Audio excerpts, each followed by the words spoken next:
Here's a real what the Farage moment. Now, Albania, much in the news. The Albanian Prime Minister, Rama, he's been in the news, deeply critical of things that have been said by Suella Braverman, and perhaps to some extent, he was behind what happened, the awful scenes that we saw on Remembrance Weekend happening on Westminster Bridge, through Parliament Square, the defacing of Churchill's statue with the Albanian flag.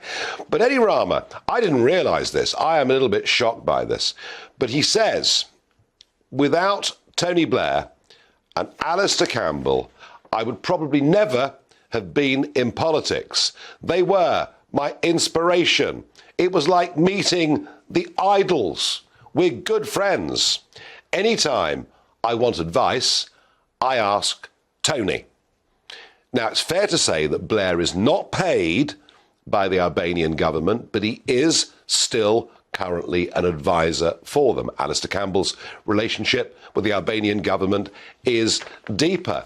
So I ask tonight, openly, both Tony Blair and Alistair Campbell, given what's happening across the English Channel, have you even attempted to use your influence with the Albanian government to improve the situation, or are you so committed to open borders and EU membership and Schengen that you simply can't bring yourself to? A little bit of a follow-up from yesterday. We reported on that boat that landed on the beach of St Margaret's in Kent, and the fact that 7 or 8 men just simply disappeared. Well, perhaps a little bit of, not good news, but slightly better news, is that 2 men suspected of facilitating the beach landing of that small boat have been arrested and charged with conspiracy to facilitate illegal entry, and 2 more Albanian men have been picked up and arrested today. Perhaps they were part of the 7 or 8 or got away.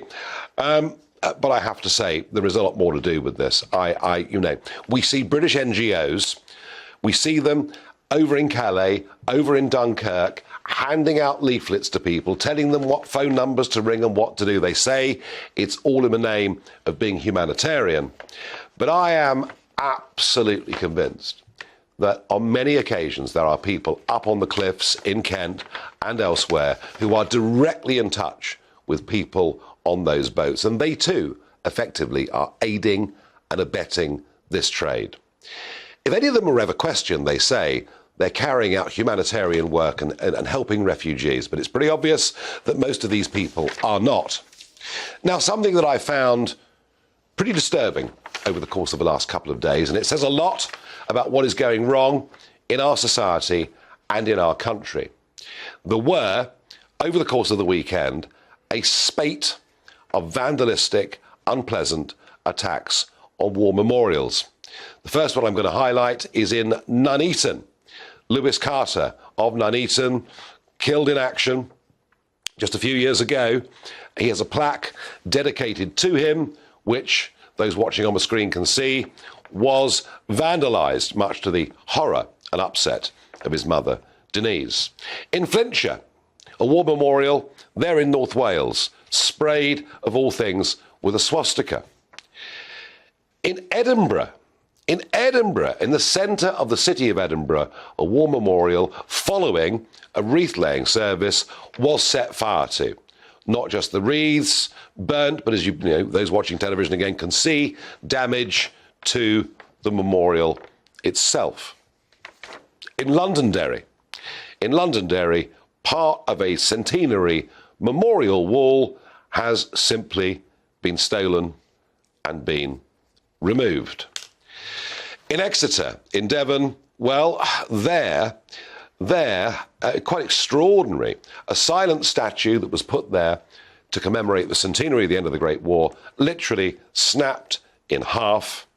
And finally, or at least I say finally, this is the last one that I know of, in Ilkley, a memorial there has been hit and vandalised twice in the space of a week. And it's said that the motivation here was a racial motivation. I'm not quite sure what that actually means, but I find the whole thing disturbing. What is happening to our country? When you see things like that, you begin to think maybe it's going to the dogs. It is very, very depressing. And I'm sorry, I don't always want to bring you bad news, but that I find to be bad news.